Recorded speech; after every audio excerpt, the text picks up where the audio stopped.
Hello everyone.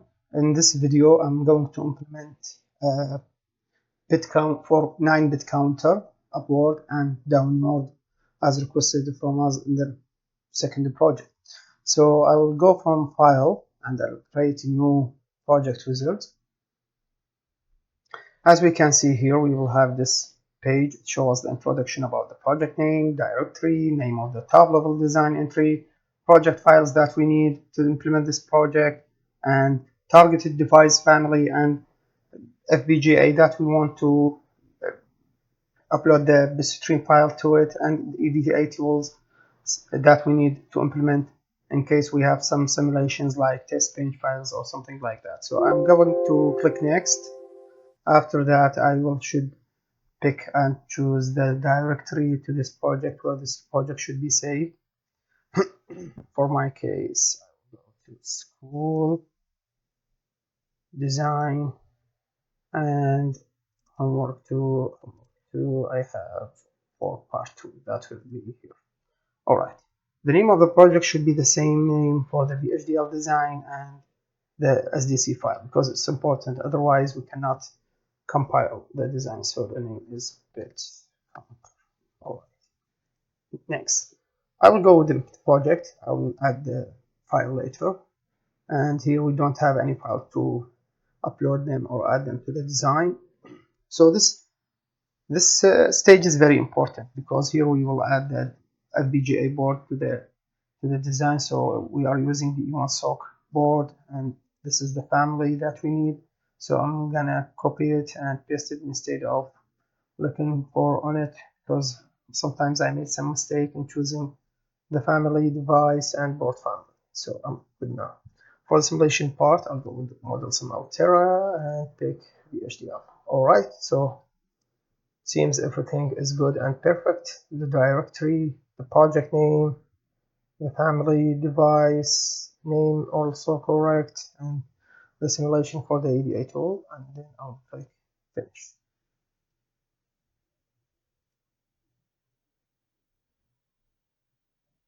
Now it's creating the project.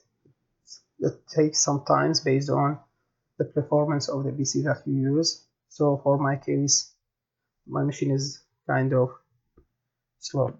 So after the project is created, I'll go to the VHDL file, new, and I'll pick VHDL file, double click on it. So in this case, I will need to put the VHDL code that we already have. So this is the project. Let me pick.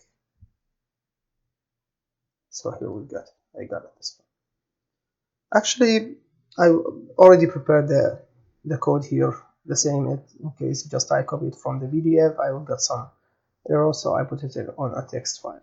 So I'll take it here and I'll paste it here. So this is the first code for the 4-bit upward and downward code. So I'm gonna change it to make it like 9 bits and 10 bits from 9 down to 0. And here I'll need to assign the count should be taken from 3 underscore count and only the 10 most significant bits.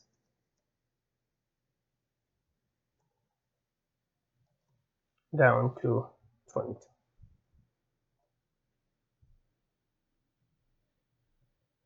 Alright, so I think we all set.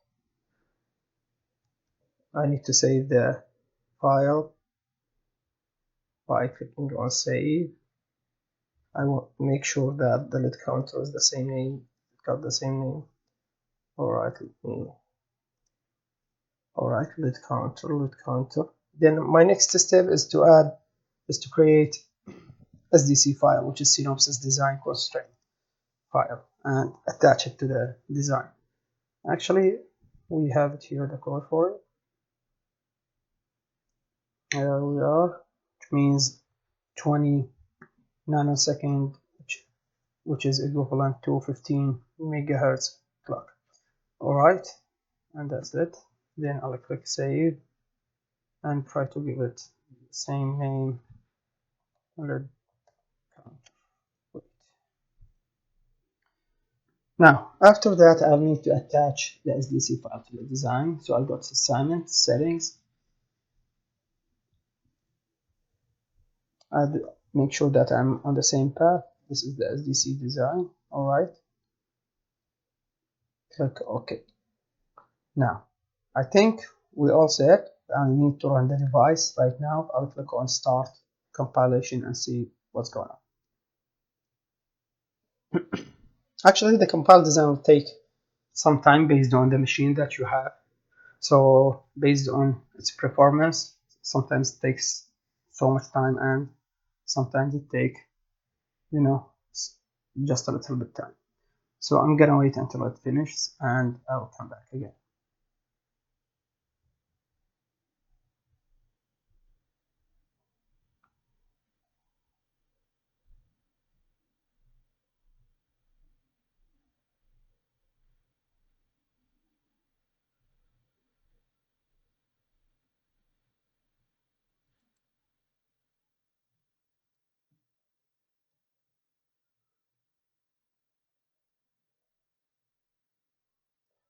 So I made some error here. I forgot to add semicolon. Alright, so I added. I'll save my project again and put the project.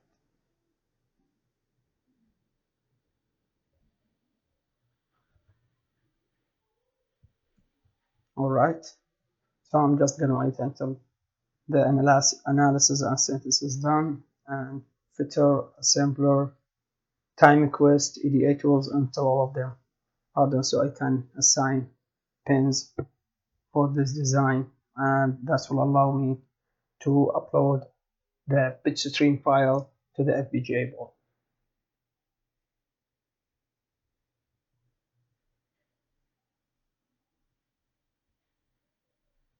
Usually filter takes so much time, more than the analysis and the assembler and other stuff.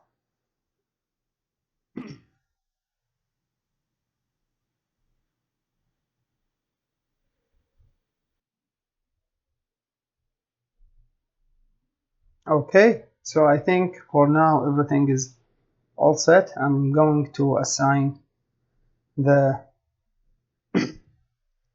programmer here.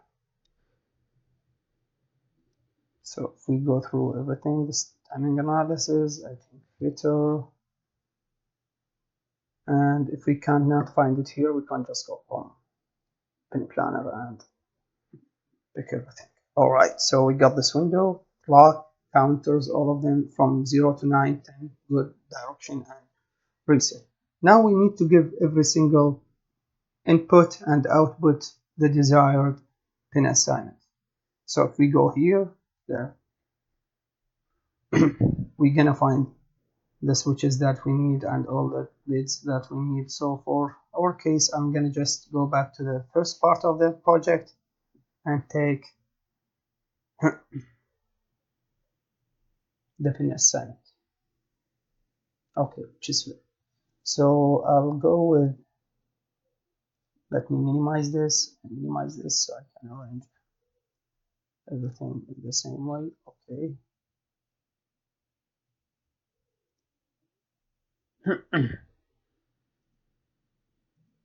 Yes. So for the clock, I'll go with AF14. This is the location. Sometimes it's,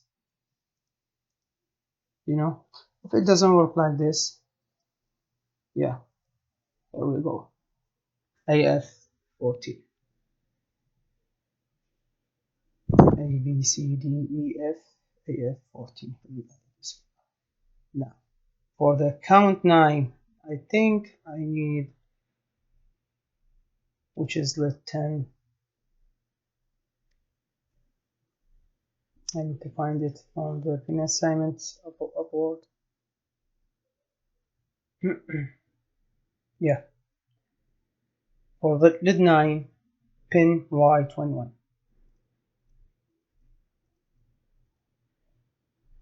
Y21.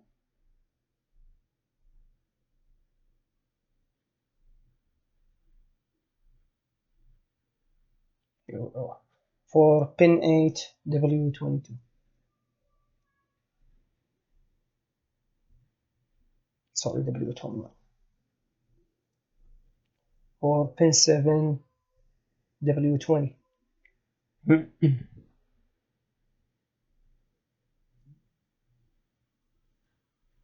Sorry. For pins LED 6 Y90.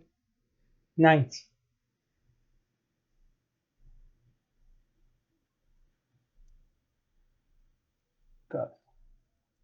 So for count 5, which is LED 5, should be W90.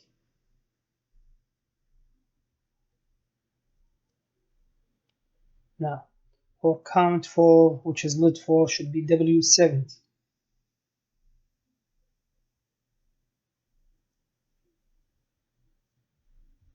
For count 3, which is LED 3, should be V80.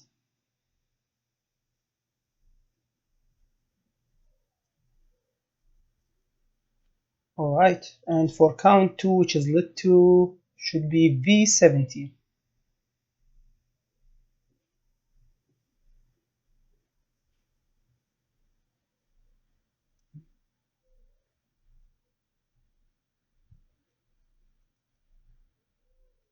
And for count 1, it should be W60.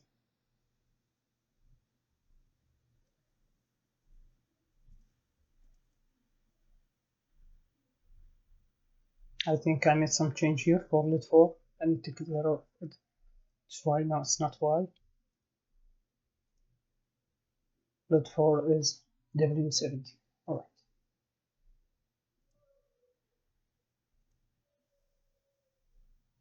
For count 0, which is V60.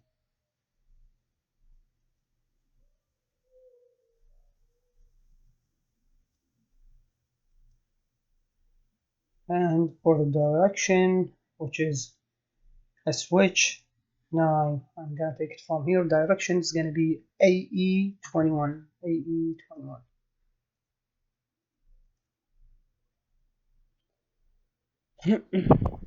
AE20.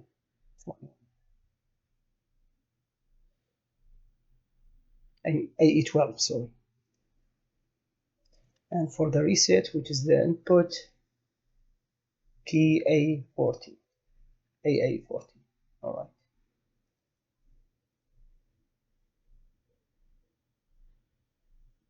Alright, so we all set. I just reviewed for the final last time to make sure everything is good. Yeah, clock is A14, correct. Now 21 as well, 20, 90, 70, 90. Okay, so for LED 6, Y90, for LED 5, here I think I should make some change.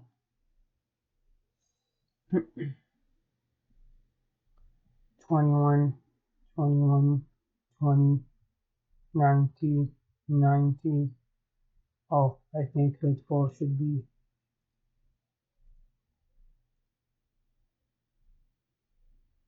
W70. Good. And W17, V18, V17, V18, V17, W60, V60, and for the last one, A. Good. So we're in good shape. Right now, everything is set. And I'll close it and I'll compile the design again so we can see what's going to happen. So our next step will be now creating the bitstream file, and upload it to the FPGA design, especially to the SRAM, and then convert the SOF file to JTAG file and upload it to the flash memory and see what's the difference between them.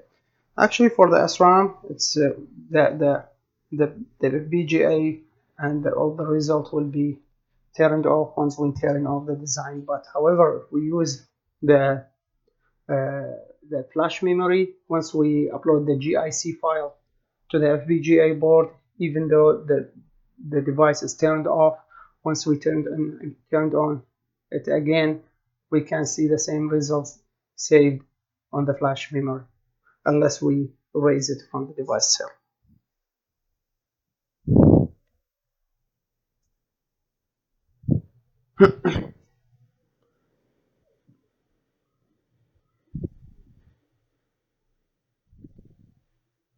So it will take some time to finish compiling design and finishing compile and synthesize the design. Once it's finished, I'm gonna use my mobile camera to record the FPGA board and how it's react after I upload the upload or download lead counter.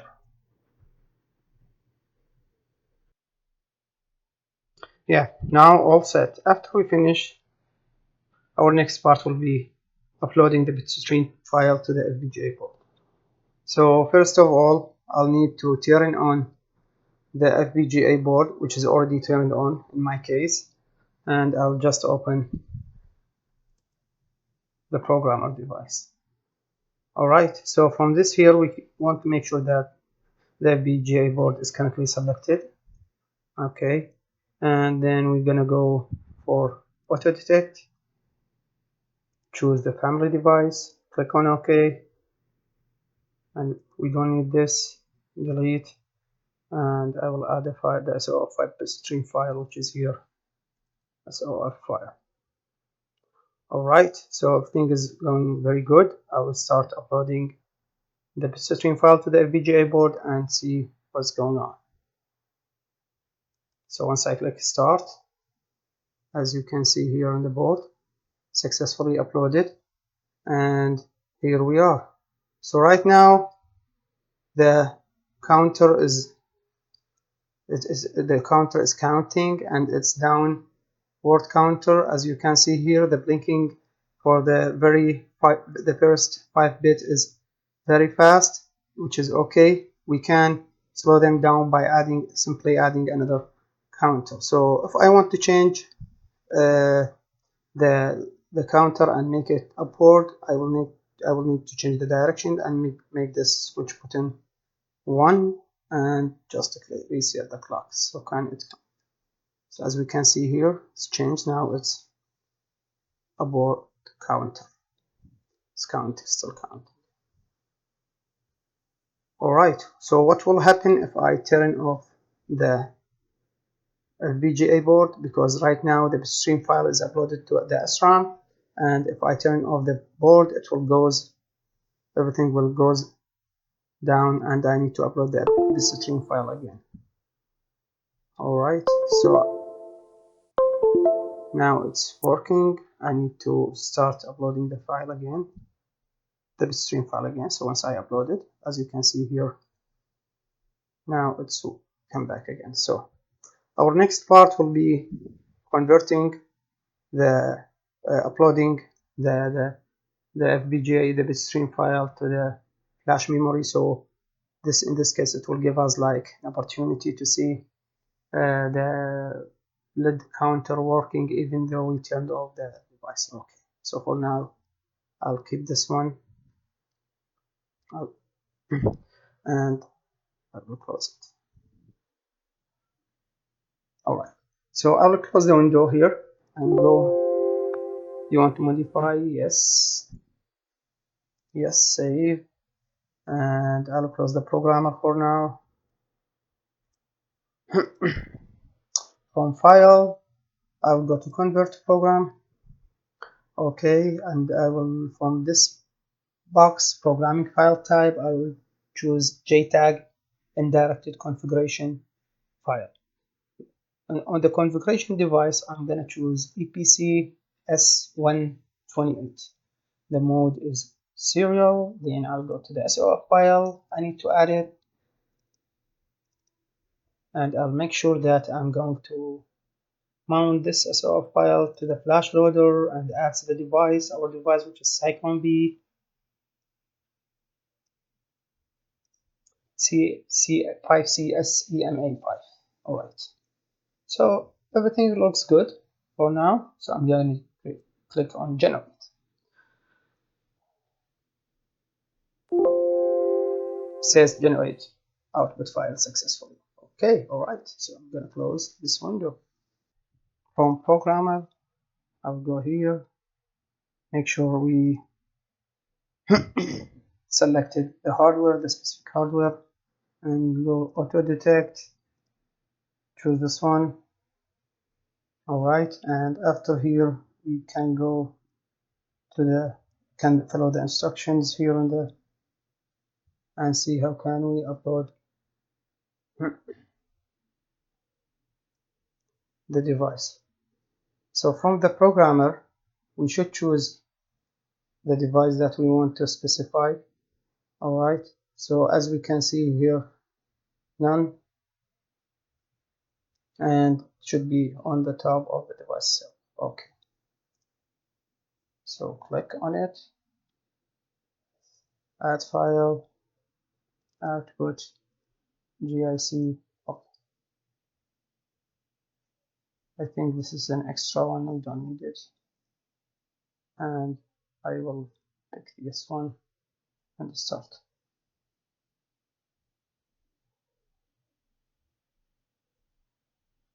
Now it's uploading the GIC file to the flash memory, and we're gonna see what's going on. Usually it will be interrupted at 18 or 13% and will be uploaded again, but it will be very slow, like you can see here. So it will take some time. So I'll come back again once it's come like 100%.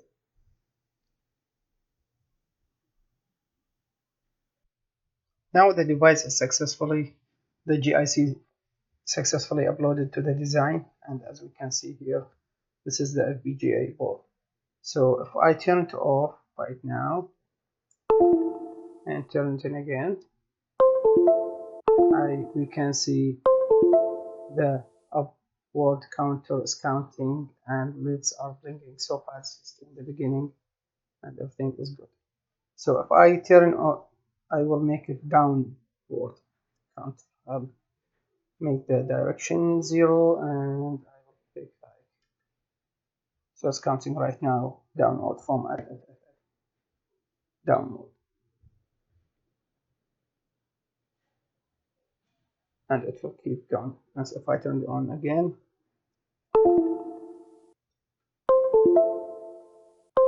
turn it on, turn it off again, turn it on, it will be working like this.